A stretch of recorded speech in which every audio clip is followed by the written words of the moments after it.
Friends, family, fans of the RotoBaller world community outreach system that we have that's growing day by day. Welcome to the inaugural blurry, as the camera focuses on my beautiful face, RotoBaller PGA show. Friends, we got my main man, T of Sports, aka Spencer Aguiar, on the other side of me. How are you on this fine Monday evening of New Year's Day? I am doing great. I don't know if everybody out there has heard it. I know that the person who has joined our team is either making the announcement right now or he has made the announcement. But I know as a RotoBaller community here, we are very excited to have Joe Idone on the RotoBaller team now. He is a massive addition for us.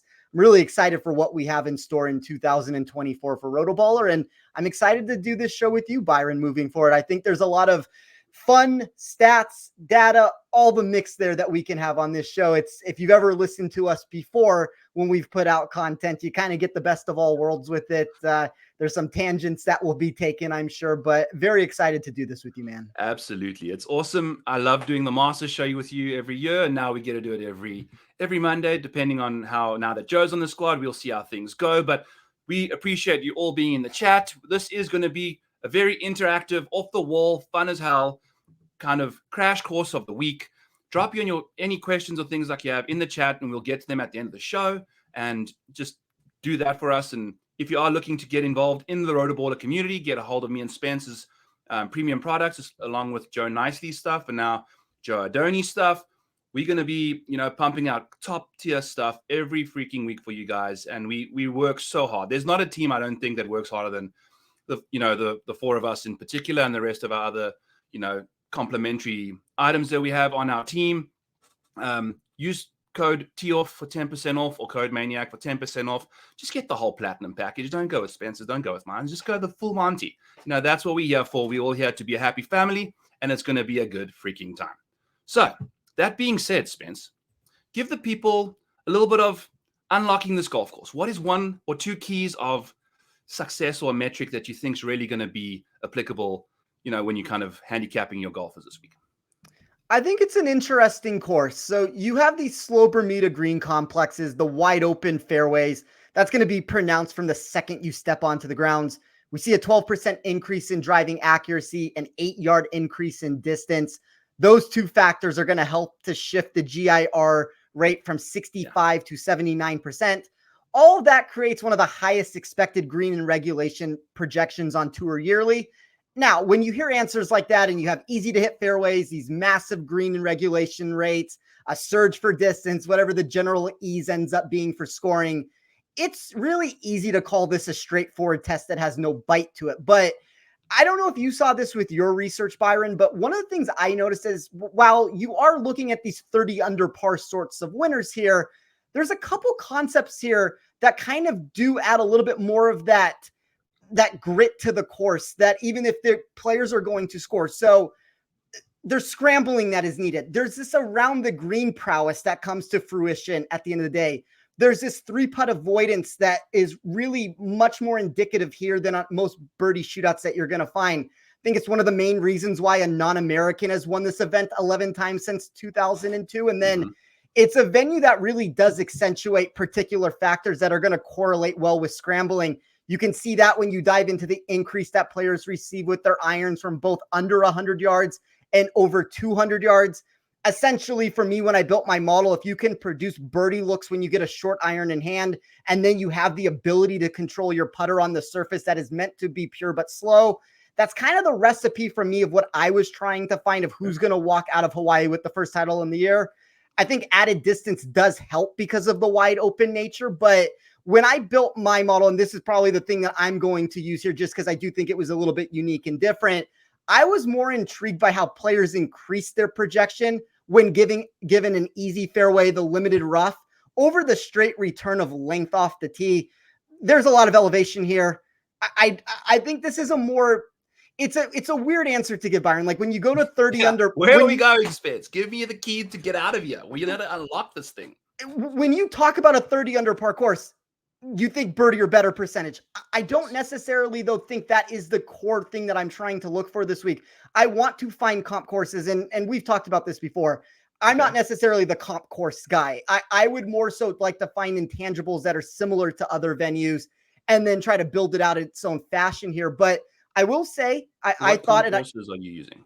So I thought one that was interesting, and I haven't heard what anybody else has said in the space. And I know you have two completely different tournaments here because one is going to be a slow Velcro-like Bermuda texture. The other one is a super quick bent grass surface. But I do think there's some corollary comps to the Masters here with Augusta National. The wide open nature off the tee, the 3-putt avoidance that you're looking for. There is that scrambling that comes into play. That was one of the courses that I saw a lot of comps to, just with the statistical data that I ran here. I think I guess I did see on Twitter, you mentioned the Genesis as another course that you were using with it. But the Genesis, the Shriners, like just those fairways that if you hit them, the ball's going to be rolling out on you. So there is an accuracy proponent to it, right? Like, the wider the fairways, the further the ball's going to roll because you're not hitting the rough. So yeah. I do think those. What other ones did you have? For me, from there, it mostly just became like trying to find statistical trends that were going to most indicate what this course was as its own entity with it. So a lot of that for me ended up becoming, how does somebody score on easy, accessible venues that do have these easy to hit fairways and limited rough? That was one of the big things that I put in. That kind of goes back to the original question, which I answered 10 different ways the first time. But those were statistics that I used heavily in my model.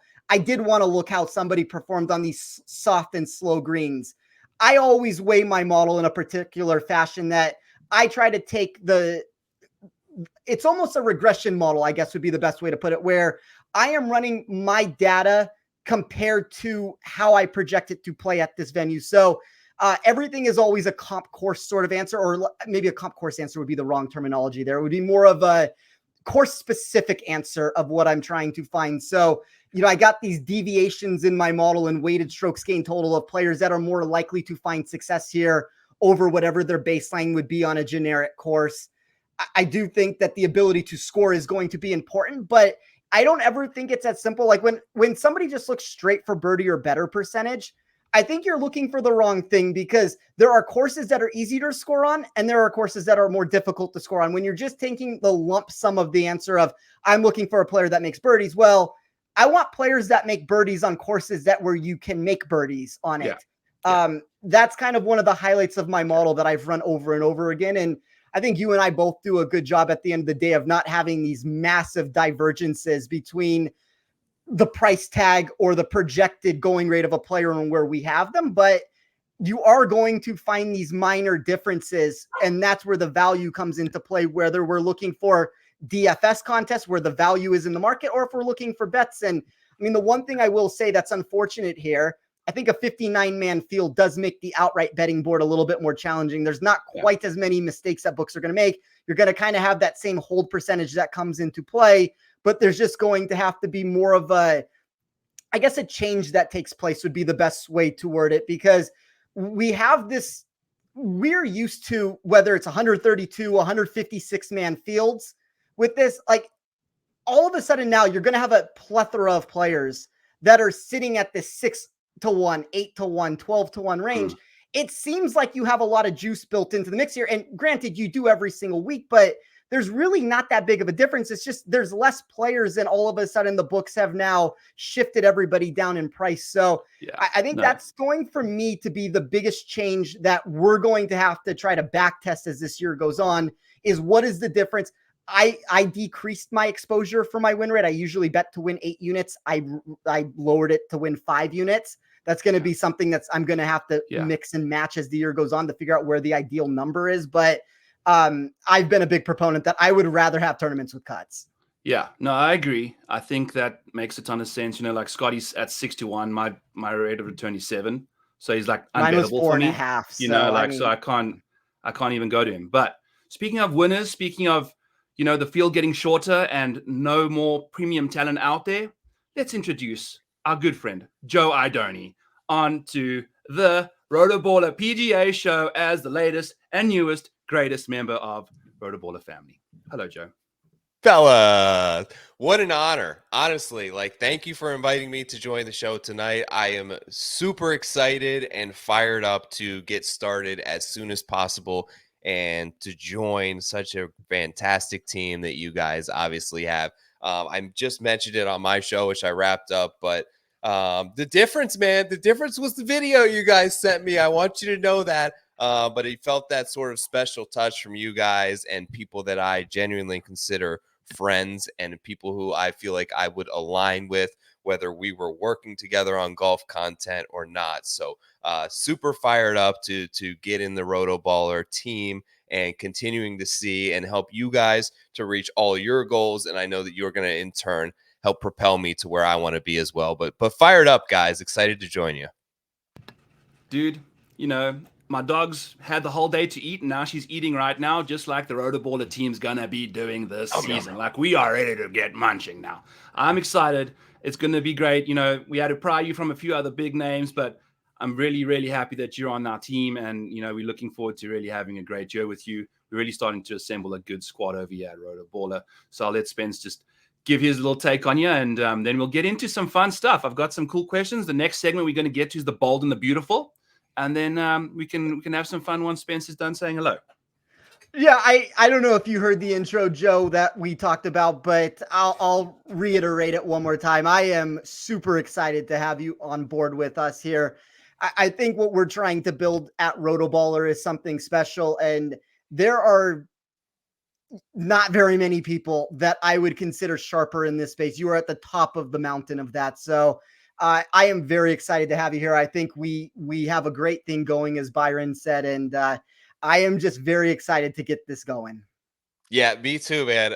Listen, I think that you two are. It's just a group and a team that I respect not only as people, but I respect the amount of work that you put in and what you've been doing and the amount of grind that it takes. And I'm very familiar with it as well. And I feel like we all kind of have our similarities, but we all, I think, approach content and offer value in a differential way as well. So I hope that I'm able to sort of fall in line and continue to do everything that the people of RotoBaller and the people that sign up and are a part of this team continue to expect and enjoy out of you guys. And I'm going to work my ass off to make sure that I do as much as I can. So I couldn't be more excited to fire it up. I feel like this is, I thought a lot about it. I prayed on it. I talked with my wife about it, and this was always the answer. So I'm just happy that I feel like I was able to come to that decision with an open heart and an open mind and full of spirit to sort of take this thing to the next level, and excited for another golf season. Like, I'm a little bit rusty. I can feel it right now in my voice, but I'm also coming off COVID. So I'm just happy to be out of the protocol, man. I'm happy to be out of the house. I'm happy to be on a webcam right now and just super excited for what's to come and what we all have in store. Yes, dude. We got golf, and we are a little rusty. I just said in a previous show, Xander Cantley. They're basically the same thing, but very different in different ways. But how about this, Joe? The first question we're going to ask you as a hard and fast, bold and beautiful question here. Who's not going to win this tournament under 20-1 this week?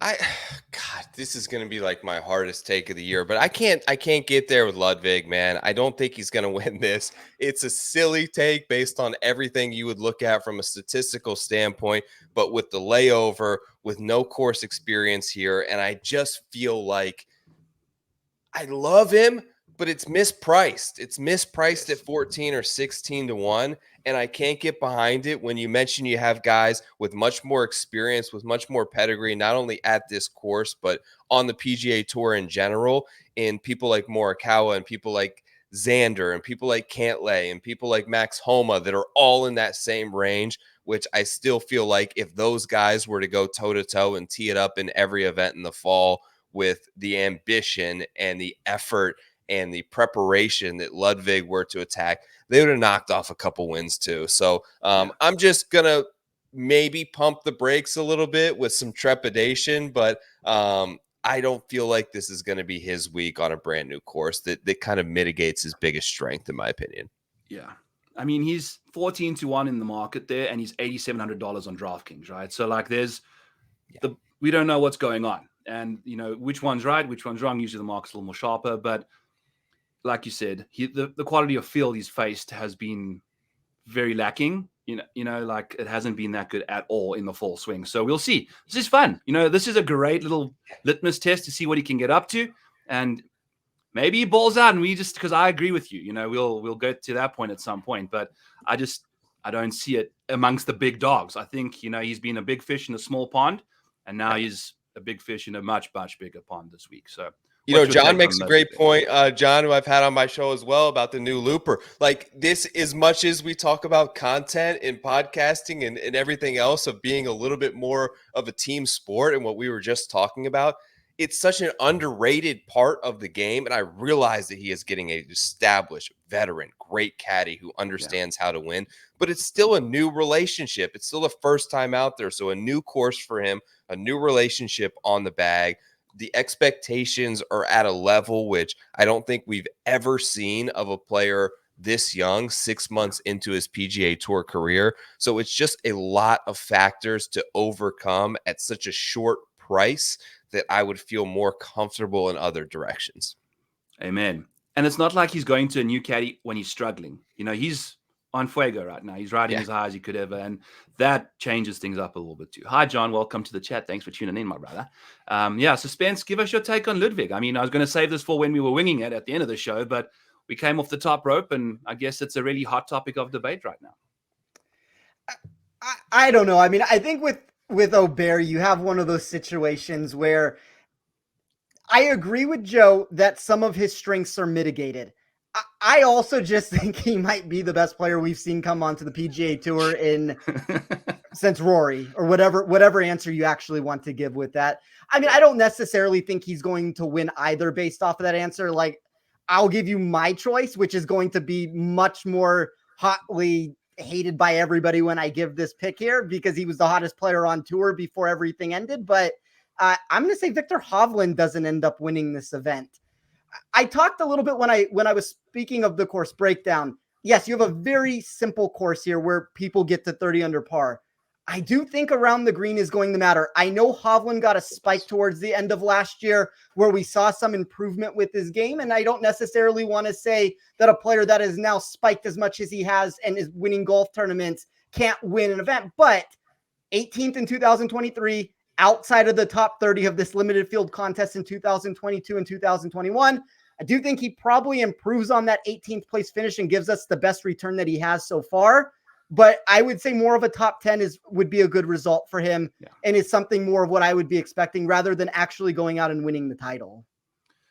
Yeah, I guess let's ride that right into another question that I have based off recent form and course history. Like, is there a balance that we're dealing with here? Because there's guys that have been, I think you only get one real opportunity to really do this, where you've had a 6-week layoff or maybe 8 weeks for some guys.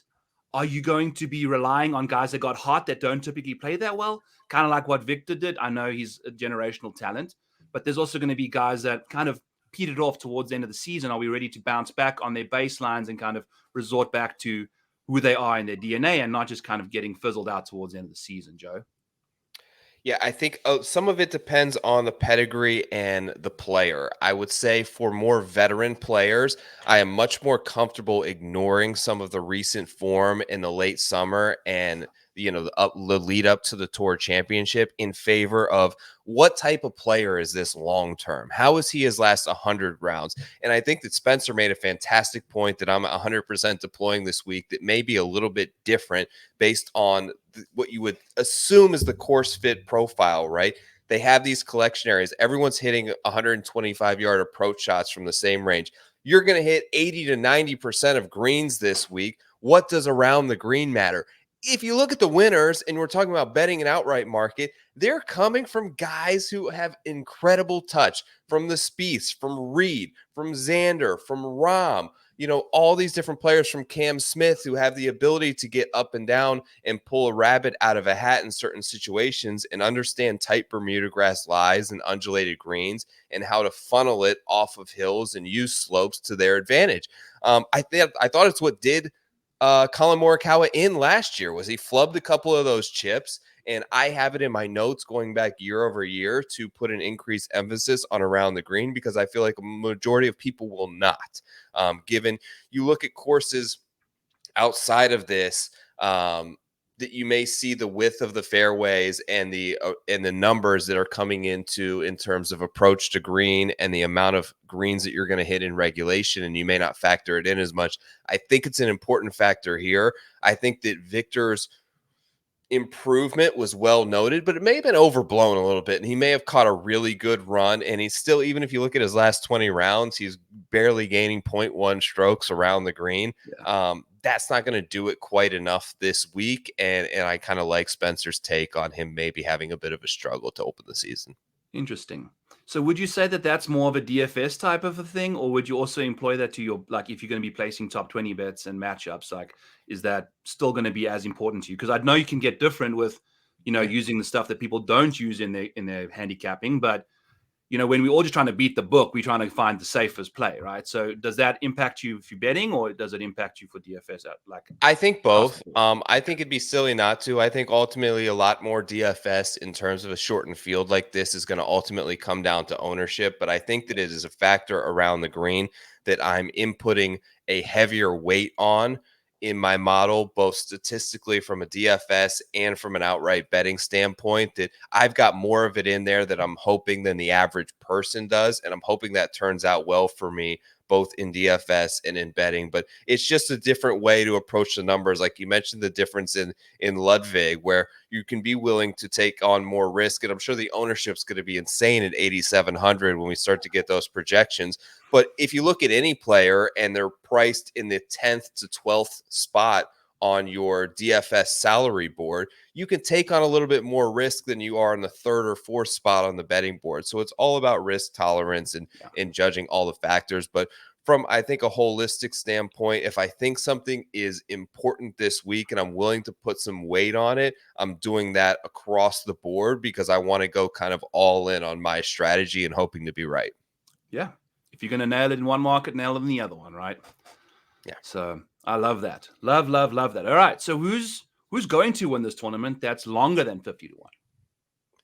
Spence. I'll get Spence a crack here first. While you think, Joe. I know you're ready to go. I'm ready, but I want to hear Spencer's. Yeah. This is where it becomes tricky, Byron, because there's kind of that old adage, and I think you have people that sit on two sides of the aisle here, that when you do get these easier contests, that sometimes it opens up the playing field for everybody. I don't know if that's necessarily the case here. When you look at a tournament specifically like the Sentry, it's an event that used to be the Tournament of Champions. We have now gotten rid of that, and you have added an extra cream that rises to the top of these extra players. I'm sure Monahan would have loved to have had the Minwoo Lees and the Justin Thomases here and all those guys, but you still have the best players that are left on the PGA Tour here. So I think you're asking a lot of somebody to actually win this event past a certain point. A guy like Corey Connors, maybe his ball striking ability could lead him. I think if you made me give one name and kind of to throw let me see what he's at these books before I give a name that he's shorter at most places. Because there are some names that are well above 50 that are some really good golfers. You can get Eric Cole if you shop around at like 66 to 1. That would probably be the name for me that I would be most inclined to go to. You can spray the ball off the tee a little bit here. He's not long, he's not accurate, but he's elite in every other part of his game. It's kind of a similar mentality of the Xander thing, to where his off the tees struggles are sometimes what holds him back, but you put him at a tournament here where he has the ability to get away with that. He has provided a bunch of big results. So I guess Eric Cole would be my guy, but I kind of built a card where I went top heavy with it. And when you do that, you don't end up with too many of these lower tiered guys. Like, I ran out of room very quickly with the way I built my card. Yeah. It's a tough market to bet this week for sure. All right, Joe. Hit us, I mean, he took the name right out of my mouth, but it's Eric Cole. Look, yes, let's go. Four top fives in the fall. He's I think that some people sometimes overanalyze the break, right? And they think, how much work has these players been putting in and what is their preparation like? It's really hard to handicap, but Eric Cole is absolutely one of the guys that I'm not really concerned with. You mentioned his inability to hit fairways. He hits like under 50% of fairways. Bad.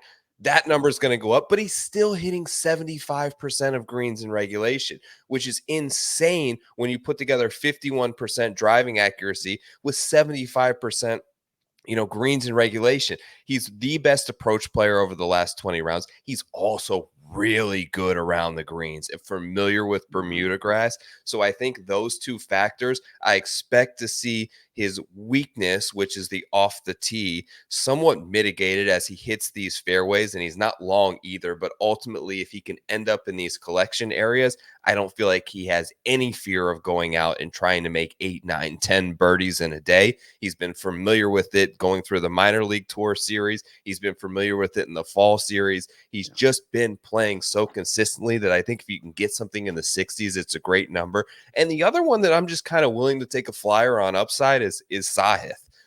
Super great hands around the greens. I mean, like, Sahith has got a special innate ability to just pull rabbits out of hats and get himself up and down. He's a great putter. He's sort of bounces all over the place, where you see a guy who misses the cut at the Worldwide Technology, top 20 at the Zozo. Also knocked off a win at the Fortinet. So he's got that win under his belt. I think that of all the guys in this range, when you're looking at Glovers and Strakas and Henleys and like all of the, I just think Sahith is going to have the most wins over a 5-year period over those guys. And I think the upside, particularly in an outright betting market, which is what you talked about from a long shot, if you can put him there in a 59-man field, I'm probably going to take that bet on any course because I really believe in the upside. Yeah. I just want to touch on that really quickly with Sahith, and I'll also mention the Eric Cole thing. When we're talking specifically an outright market here, you want to find win equity.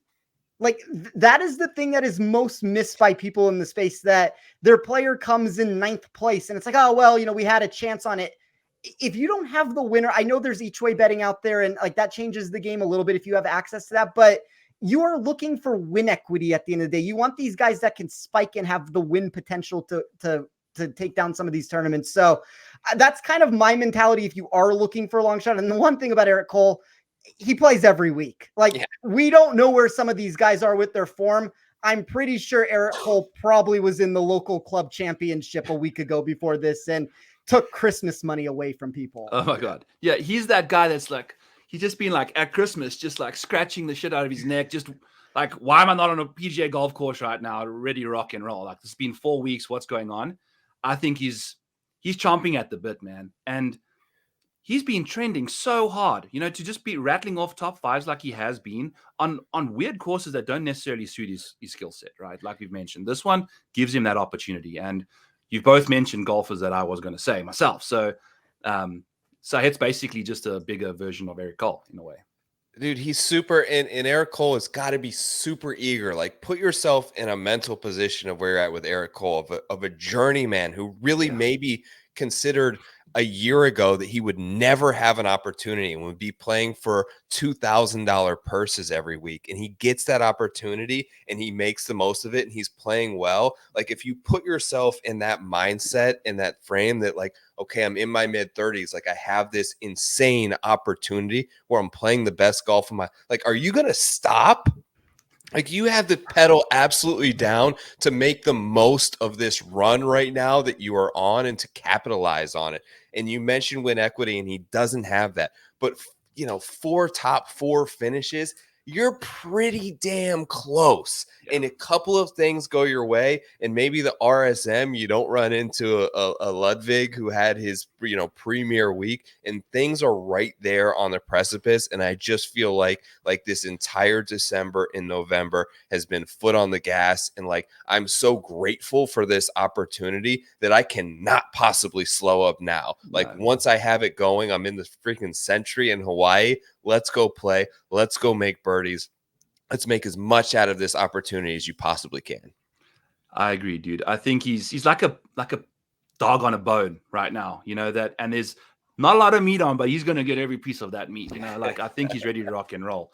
And I think let's just transition right into, I had Gourmet or Cray Cray.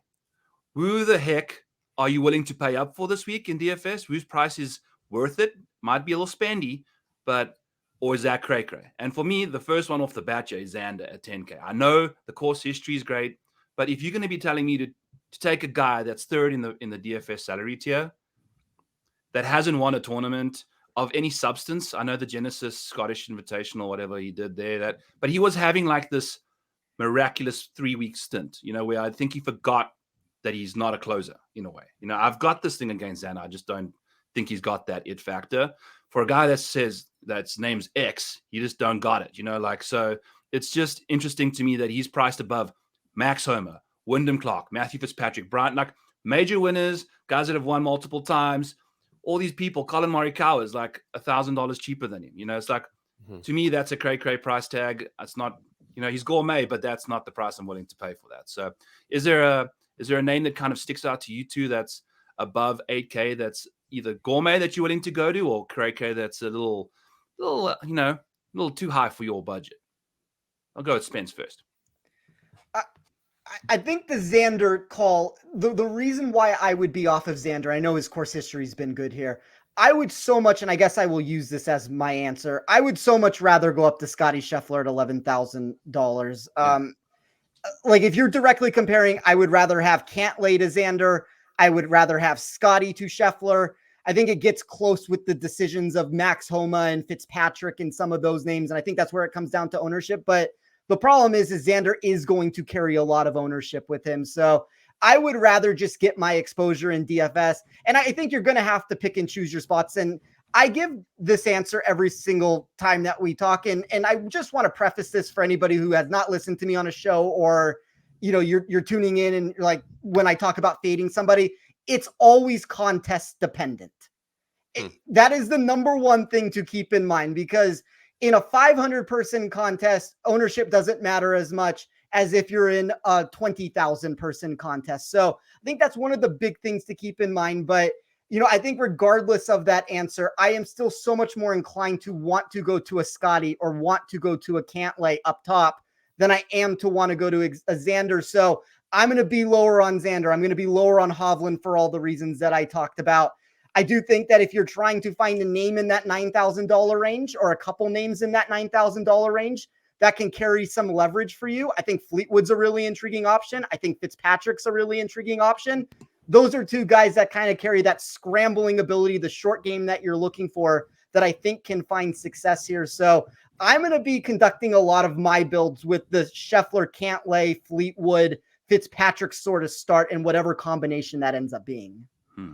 Okay. Yeah. Okay. So I guess I'm kind of have a little bit of a two-parter here. Fitzpatrick is the unique one that I'm going to have ownership in, that I think may go a little bit overlooked here at 9,500. I think a lot of people will want to just pay up a few $100 for Homa or Cantlay, and then they're going to gravitate toward Morikawa, right? I think that Fitzpatrick, with the 7th place here last year, he finished 4th at the Hero. I love his ability to scramble and putt, particularly on these tight Bermuda grass greens. I just think that that's going to be an advantageous position to have in DFS formats. But the cream of the crop is Scotty Scheffler. And it's amazing, guys, because of these players. If you look at like Hovland and Cantlay, and you're like, how much more can like they squeeze out of this orange and like improve? You're talking slim. Like Scotty has, it feels like he barely touched the orange, right? There's so much there if he can just improve the putting.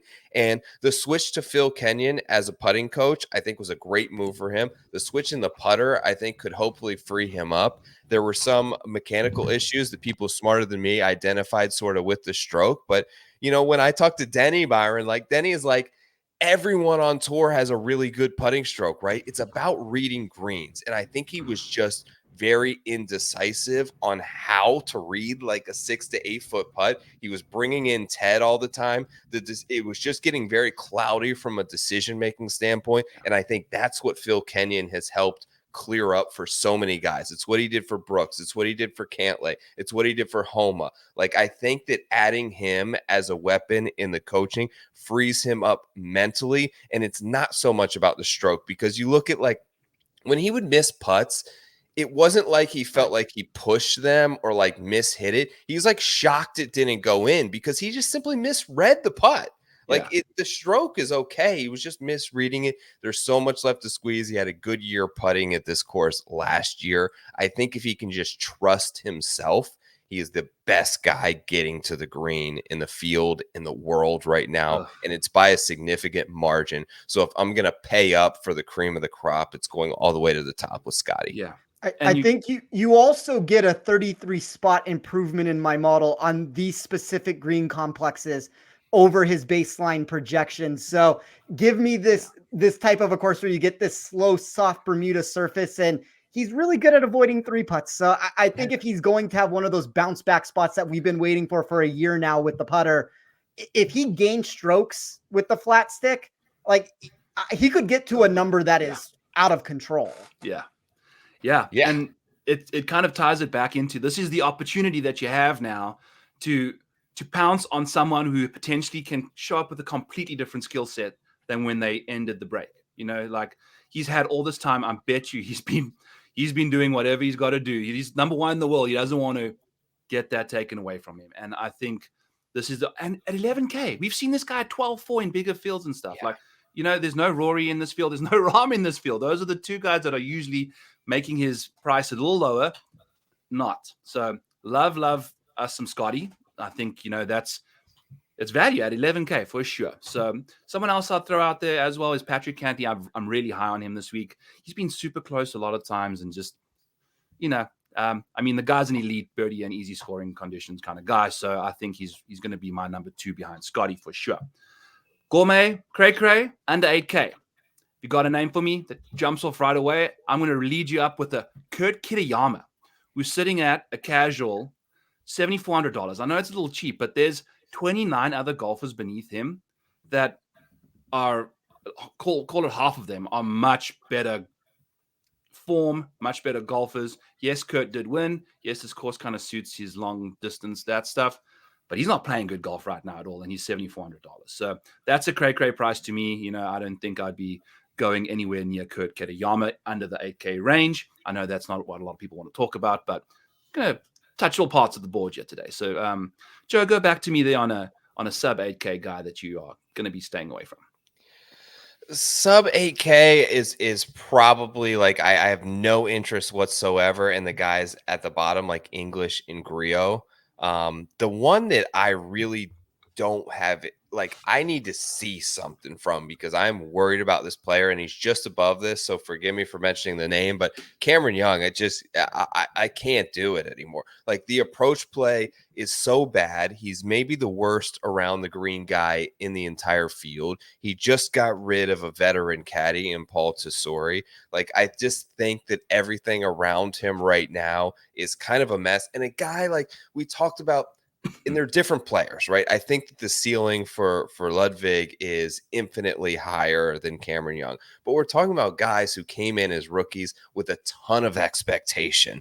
And the expectation that he was going to be a 10-time Ryder Cupper and a threat to win any major championship for the next 10 years was there for Cam Young. Yeah. And it all sort of is going the wrong way mentally. It's going the wrong way physically, both on the golf course and off the golf course. So he's a guy that I can't get anywhere near behind at his price point, just above 8K there. I will just quickly add before we go to Spence that I'm going the opposite direction. He's dating a new chick. The Emperor's got his new groove. Like, that's how I'm going to look at it. He's immensely talented. You don't just play the kind of golf in majors that he does. You don't just, do the things that he did. I mean, if you're looking for someone that can play and make birdies at the match play, he was like a ridiculous amount under par when he had his new girlfriend on the bag for the first time. Now, kicked her to the curb. Whoever, I don't know, John, do you know who in the chat here who's Cam Young's caddy this week, even though he looks miserable? Miserable golfers can sometimes play well. I don't know. I think people are going to be off him. I think we've had a break. I think there's a reset opportunity. If it comes out and he plays terrible, then our chances come and gone, and then we know what we're dealing with. So I'm fine with that. Spence, who's your 8K? Cray Gourmet. The worst value in my model, so I guess I will go with that just to stick to what the model says, would be Lucas Glover at 7,500. I think some people might get intrigued by him just because of the weighted proximity numbers that he is going to bring to the table. That's an area that he pops. But I mean, the 3-putt percentage puts him in the bottom 2. The weighted par 5 scoring has him dead last in my sheet. You look at the strokes gain total on easy fairways that have limited rough. He's 57th. He's 54th overall in weighted strokes gain total. He had a resurgence at the end of 2023 leading up to trying to get onto the Ryder Cup team.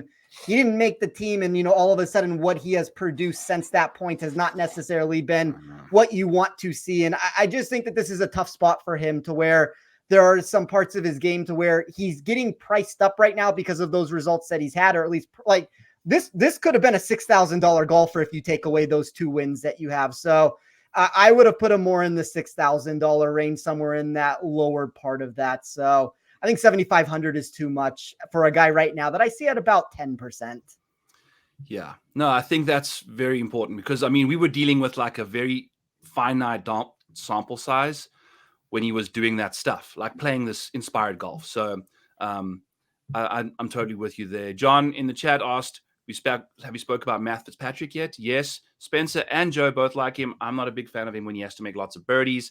Also, he blocked me on Twitter, so we're not friends. But it is what it is. Life goes on. You got blocked? I got blocked. I didn't think he was a blocker. What'd you do? I made a funny about when he was reporting freaking Colin Morikawa for the 2 strokes on the green. Okay. And someone tagged him in it, and it was my best tweet I've ever had. It went like super viral, and I deleted it because I didn't feel very good about it after. I was watching a Jets game, so I was very emotional. Like, there was just a lot of stuff going on. But blame the Jets. Always blame the Jets. So yeah, crazy stuff on that side of things there with Fitz. And I did get the stack system for Christmas, by the way. That'd be fun. So your boy's going to be hitting some serious bombs nowadays. But that's neither here or there. Anything else you want to chat about? Is there any name like, so Mrs. made some birthday cake. And I'm a big fan. It's my birthday on the 30th. So happy birthday to me. Made a birthday cake ice cream. We got a creamy for Christmas. Put the cake outside. Next thing she goes out there, the cake bowl, like the whole thing that she baked, gone. Phoebe and Ernie got into the cake. Just walked outside and had themselves a field day in the cake. God.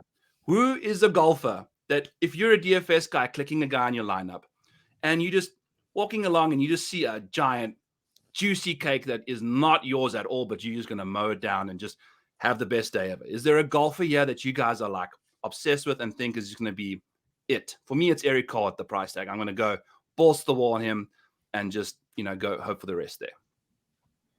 Yeah, I'll go ahead. Listen, my guy, and I know a lot of people are going to say this, the same name down in the low, because if you go Scotty, you got to get down in that $6,000 range. I'm taking Eric Van Rooyen. Like, I'm going to eat the chalk. And here's the thing, guys, is like, you guys, I think, are smarter DFS minds than me, because you will play the game theory more than I will. But I've also had my best weeks ever, even in huge contests, eating a ton of chalk. So I know that it can be done. And I also feel like in many circumstances, people tend to overplay that card. I'm not speaking on you guys, but sometimes people will avoid an obvious choice like Eric Van Rooyen. He played the Alfred Dunhill, which wasn't great, but he's going back on 7 consecutive starts where he's gaining a ton of strokes on the field. He's playing great. Yeah. I saw him at the thing at Panther National, where I was in the fairways with him and JT and Xander and Ricky, and this guy is an absolute flusher. I couldn't have been more impressed with him.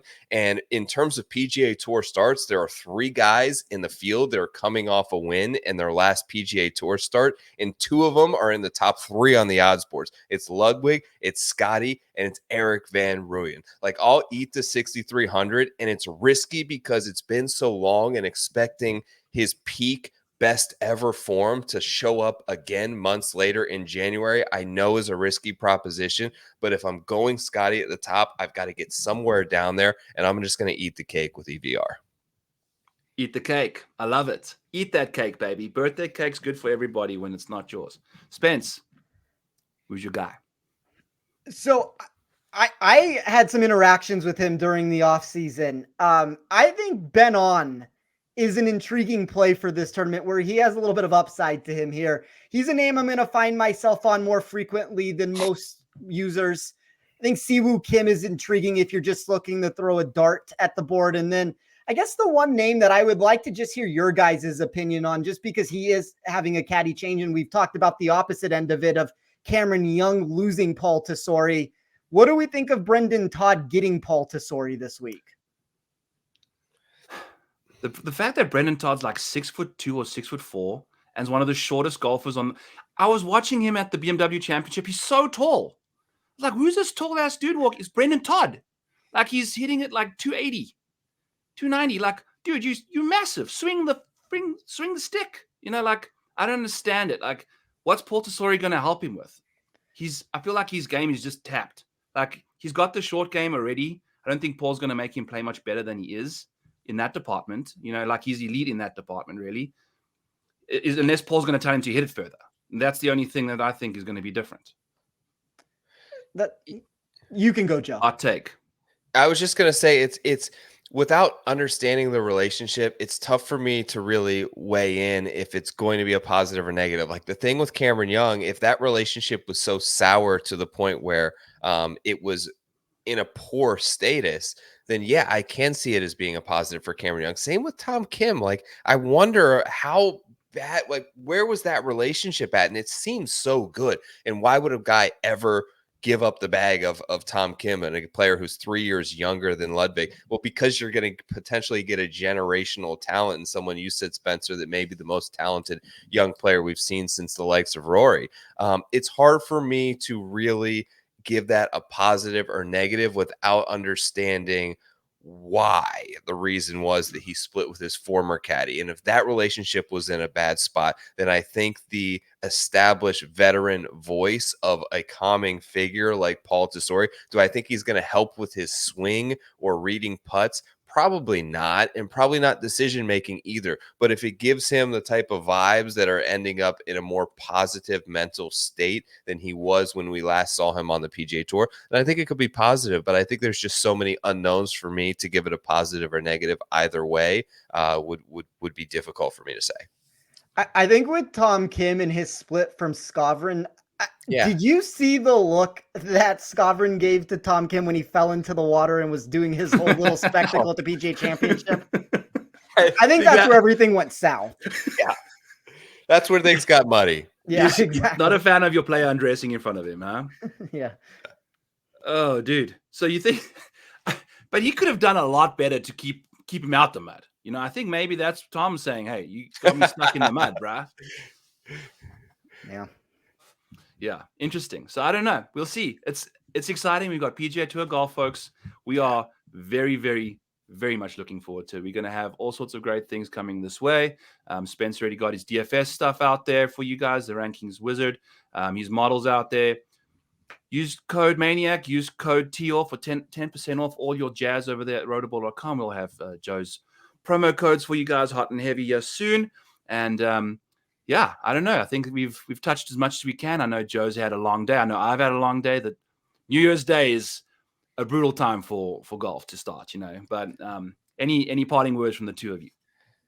Yeah, I think again, just sort of speaking on how excited I am, and I was family still kind of dealing with sickness, so didn't really do anything fun or with people for Christmas or New Year's. And frankly, what I was talking about that kind of went on today, I'll kind of touch on it a little bit, was one of my best friends lost his father this morning and was with him. And it's about 5:00 tonight. And he asked me to come over. And I'm like just starting to really dial in my outline and everything for the show. And my wife and I dropped everything we were doing and just went.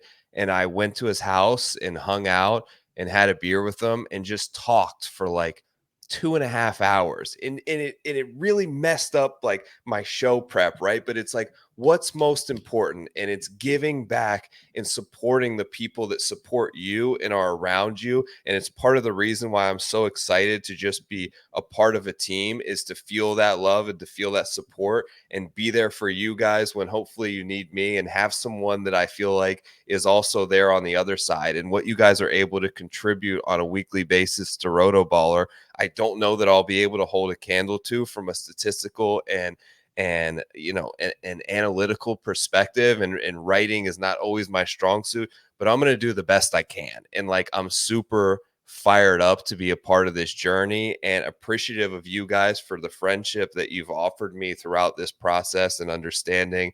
And it's just those type of moments that mean a lot to me. And we've talked a lot about it, Byron, and I feel like it's so much more than just content in many ways. And it's really been a positive force in my life, and cathartic for me, and therapeutic in many ways, to speak into a webcam about something that I'm passionate about, but also be vulnerable as a human and sharing those experiences and try to make those connections that are more. And I hope that that's what I can kind of bring to this team. And I hope that that's what I'm able to hopefully express to everyone out there, is to be there for one another. And that's why part of the reason I'm so fired up to get started with RotoBaller, and to be a contributing member of a team on a great mission with a great vision that I can be proud of. Yes, dude. I know when I introduced you and he's like, welcome to the family, the RotoBaller fam, man. Like, this is what it is. We're growing as brothers. Me and Spence have become such great friends through this all. Joe and myself, a few other guys on the RotoBaller team. We're all just there for each other, even when if we're bitching about outrights, or we're bitching about life, like, that's what we're there for each other, like, so it's a nice team to be a part of, and we're trying to grow this community. And I think you're going to be a great stepping stone in bringing in people that just feel appreciated, and just because you can be part of a big company that provides you with picks and things like that, but if you don't feel like you're part of the puzzle, it can feel a little empty, even when you are winning tons of money, so there's an element of that too there. And I know Spence will also, second that. So Of course. yeah. Awesome, man. So happy to have you on the show, Joe. Happy to have you on the team. This is the first RotoBaller PGA show. It's you threw a wrench in the works with your fantastic, news this week. So we'll figure out a nice, solid, reliable time to bring to you guys awesome content and all of our hard-earned thoughts and things. So for those of you that did tune in the last minute, we really appreciate you all doing that. Always just check out the RotoBaller PGA Twitter account. Use all the tee off stuff, and we'll catch you later on in the week. Cheers. Cheers.